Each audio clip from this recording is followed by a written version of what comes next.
voulez savoir comment devenir dur mentalement? C'est un style de vie. Ce n'est pas en appuyant sur le bouton snooze chaque putain de matin que vous allez y arriver. À ne pas faire votre lit, ne pas ranger votre maison. Tu n'appuies pas sur le bouton snooze. Tu te lèves.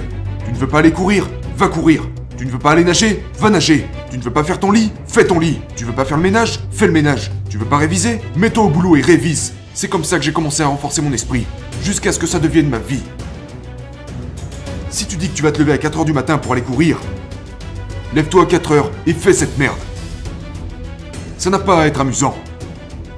Faites quelque chose qui craint, chaque jour de votre vie. C'est comme ça que vous grandirez. Acceptez la douleur. Ce jour a changé ma vie. Ce jour m'a fait prendre conscience de ce à quoi je n'étais pas confronté dans la vie. Des gars en plein dans la formation Navy Seal. Je suis sorti de la douche et je me suis assis. Quelque chose m'a ramené devant la télévision et regardé ces gars traverser l'enfer. Je voyais tous ces gars abandonnés. Sonner la cloche. Sonner la cloche signifie que vous quittez la formation Navy Seal. Je les voyais poser leur casque. Et ça a continué tout au long de l'émission. Jusqu'à la toute fin de la formation. À la fin, il ne restait plus que 15 à 20 hommes. Et cette seule déclaration a changé ma vie. Ils étaient tous assis là dans leur tenue blanche. Et le commandant, l'officier supérieur, se lève devant ces hommes. Il avait l'air fort et je pourrais dire qu'il défendait quelque chose. Il a dit « Nous vivons dans un monde où la médiocrité est souvent récompensée. Ces hommes ici détestent la médiocrité. Quand vous entendez une déclaration comme celle-là, vous êtes obligé de penser à vous-même.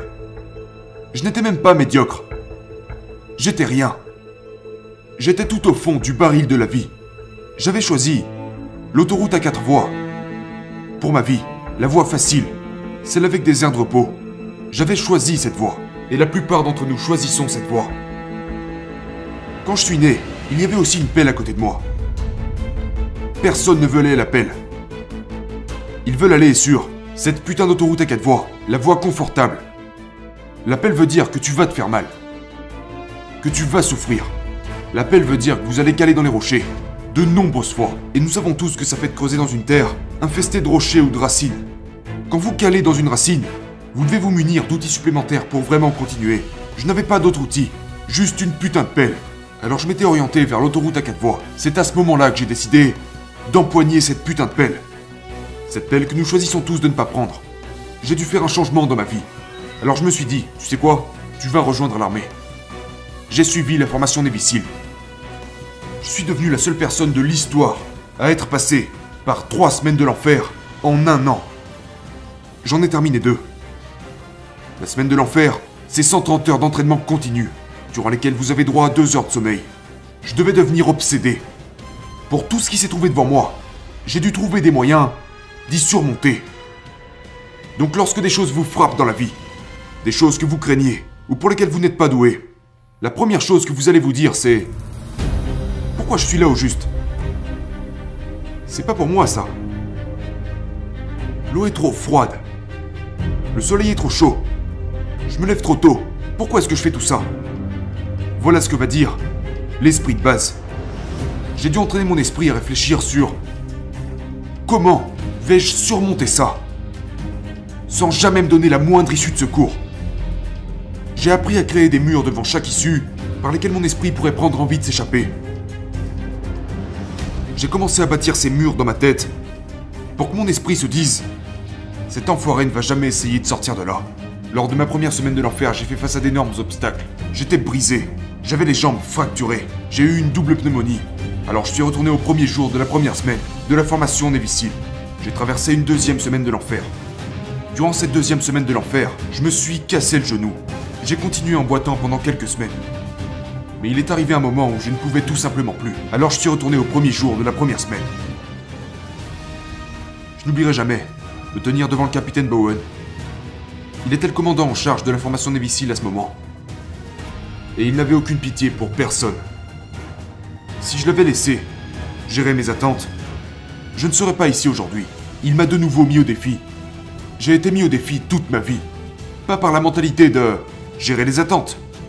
En dépassant les attentes. Pas en les gérant. Je me tenais là.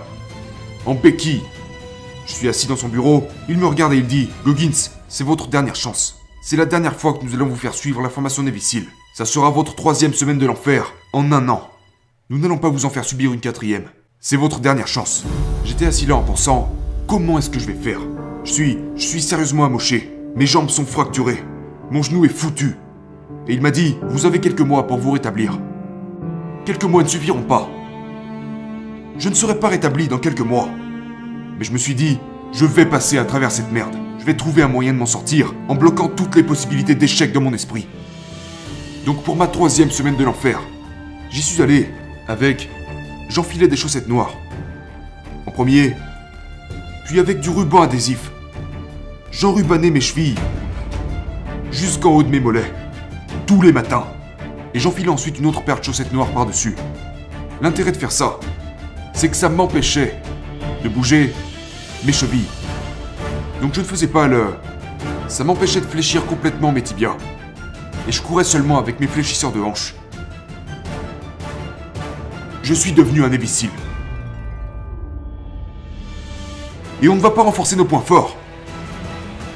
On ne va pas se contenter de nos points forts. On va travailler sur nos faiblesses pour grandir.